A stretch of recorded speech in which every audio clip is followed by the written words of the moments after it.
भागवत की कथा हो रही थी। एक ग्वालनी रोज दही बेचने जाती थी। उस दिन दही बिक गया तो भागवत की कथा में बैठ गई मटकी रख के। व्यास जी ने कहा, भटक रहे हो संसार में कर कर भ्रष्टाचार, भवसागर से जीव ये कैसे जावे पार। तनबल धनबल बुद्धिबल सरे न एक काम, एक बार मुख से कहे जय श्री राधे श्याम। भवसागर से पार हो जाता है राधे श्याम नाम ले एक बार। ग्वालिन सोचने लगी, व्यास जी तो चले गए, ये मटकी लेके चली कि भवसागर कोई सागर होगा और भगवान के नाम से उस सागर से पार हो जाता। तो ग्वालिन ने सोचा कि मैं तो जमुना जी नाव में बैठकर आती, आज सीधे ही चलो। विश्वास देखो, वो सीधे ही गई और यमुना जल पे जैसे ही चरण रखा, बोली राधे श्याम, पांव नहीं डूबा। तो दूसरा चरण रखा, राधे श्याम, पांव नहीं डूबा। उसका विश्वास तो देखो, संकल्प ऐसा कि विकल्प है ही नहीं। वो पानी पर चलते हुए पार हो गई। राधे श्याम राधे श्याम राधे श्याम, 1 महीने तक इसी तरह। उसके 2 पैसे रोज नाव में लगते थे, जुड़ गए। का जिन गुरुजी ने ऐसा मंत्र दिया उन गुरुजी को बुलाएं।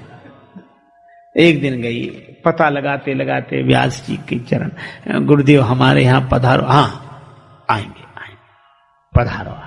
ठीक, तो कल लेने आ जाना। मैं आ जाऊंगी।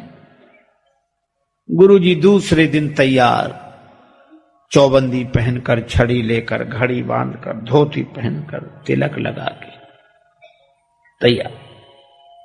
अब वो आई, गुरुजी चले। हाँ चलो चलो बेटी।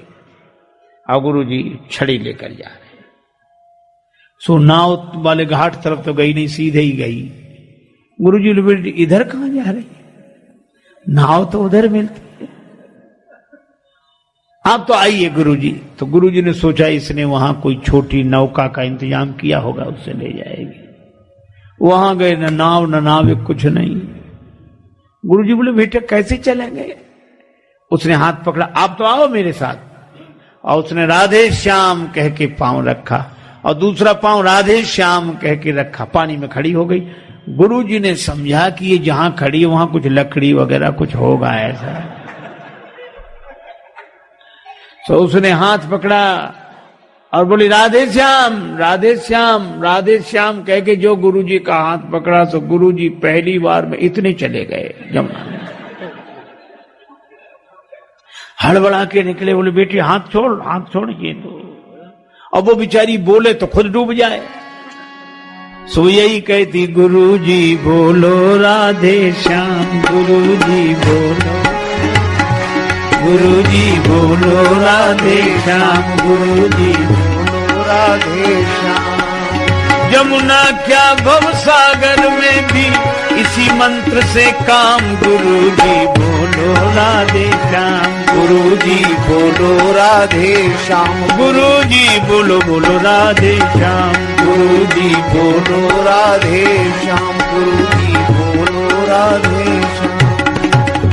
अब गुरुजी राधे श्याम न बोले, अब वो हाथ पकड़े और कुछ बोल ना पावे। सो गुरुजी कभी कमर तक जल में, कभी गले तक, फिर वो खींच ले, फिर वो डूबे।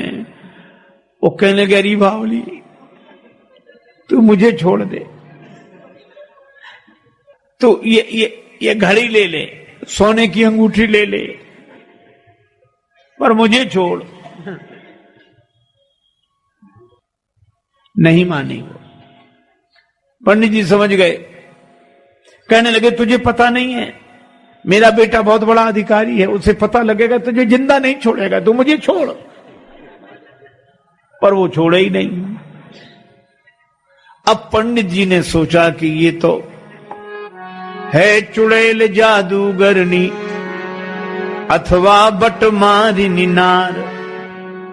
यही सोचकर पंडित जी झट करने लगे पुकार, उबारो राधावर घनश्याम, उबारो राधावर घनश्याम, उबारो राधावर घनश्याम। वो क्या बोली? गुरुजी बोलो राधे श्याम, गुरुजी बोलो राधे श्याम, गुरुजी बोलो राधे श्याम। यमुना क्या भव सागर में भी इसी मंत्र से काम, गुरुजी बोलो राधे श्याम, गुरुजी बोलो राधे श्याम, गुरुजी बोलो राधे श्याम, गुरुजी बोलो राधे श्याम, गुरुजी बोलो राधे श्याम, गुरुजी बोलो बोलो राधे श्याम, श्याम बोलो राधे श्याम, गुरुजी बोलो राधे श्याम, बोलो राधे। पंडित जी जैसे बोले उबारो राधावर घनश्याम, दोनों पार हो गए। अब गुरुजी बड़े घबराए कि इस पार ले आई, पता नहीं क्या करती है, लेकिन वो हाथ जोड़कर ले गई। नए वस्त्र दिए, आप ये गीले वस्त्र उतारो, नहीं धोती पहन। पंडित जी यही सोचे पता नहीं खिला पिला के मारेगी कपड़े। पंडित जी बोले नहीं नहीं नया वस्त्र। उसके बाद भोजन कराया, भोजन के बाद दक्षिणा और चरणों में प्रणाम किया। गुरुजी बोले बेटी पार कैसे हुए? हमें तो समझ में नहीं, हम तो डूबते उतराते, किसी तरह तुम खींच कर ले आए। वह बोली मुझे एक मंत्र मिल गया। मंत्र? हाँ। किससे? गुरुजी से। कौन है बेटा तेरे गुरु? वो बोली जिसने दिया विनीत नाम, ये पावन प्रभु का नाम। जिसने दिया विनीत मंत्र, ये पावन प्रभु का नाम। उन सदगुरु के चरणों में मेरा बारंबार प्रणाम। गुरुजी बोलो राधे, गुरुजी बोलो राधे श्याम, गुरुजी बोलो राधे श्याम। मुझे जिसने ये मंत्र दिया उन गुरुदेव के चरणों में बारंबार प्रणाम। ऐसा कह के व्यास जी के चरणों में सिर रख दिया। वो सदगुरु आप ही हैं। अब पंडित जी चुप। आपने शरीर की अकड़ दिखाई, बेटे का भय दिखाया,